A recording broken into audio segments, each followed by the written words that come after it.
So having not been back to China for 3 years, I think it was pretty safe to say that I was kind of scared, especially since that this time I was going alone. I didn't really know what to expect in China. In a way, I've kind of forgotten their way of life. But on the whole, I was really happy to be seeing my family again. So after my dad had shown me some videos of how corrupt China could be, I was kind of expecting it to be a bit like Nazi Germany. Sitting on the plane, I looked down and I thought about how pretty everything looked from above. This made me realise how I don't always appreciate the things around me when I'm standing on the ground.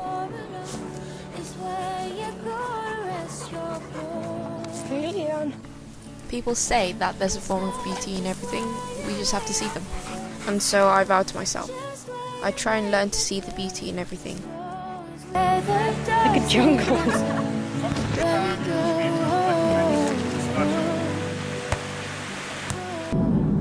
Clouds, light and fluffy, they started to cover up my past in England, and also postpone my future there too. My worries of exams and stuff, they started to fade away.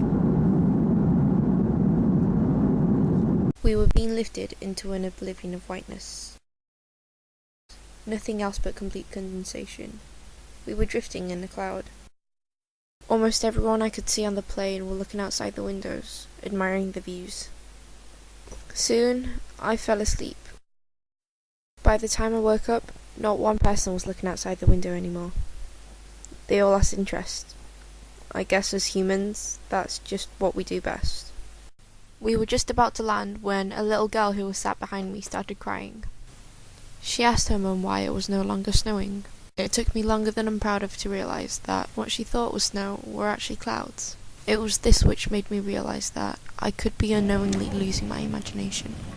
So I wondered, how do I get it back? This reminded me of how much I miss my childhood, and the imagination that came with it. Life was so much more adventurous and fun. Inhibitions grew as we did. Growing up is stupid, but these thoughts were just an alibi to make me sulk for a bit. There's no way of staying young forever, and I guess I just have to learn that. Everyone has to grow up at some point. I think it might nearly be time for me to give up my Peter Pan dreams, but not just yet.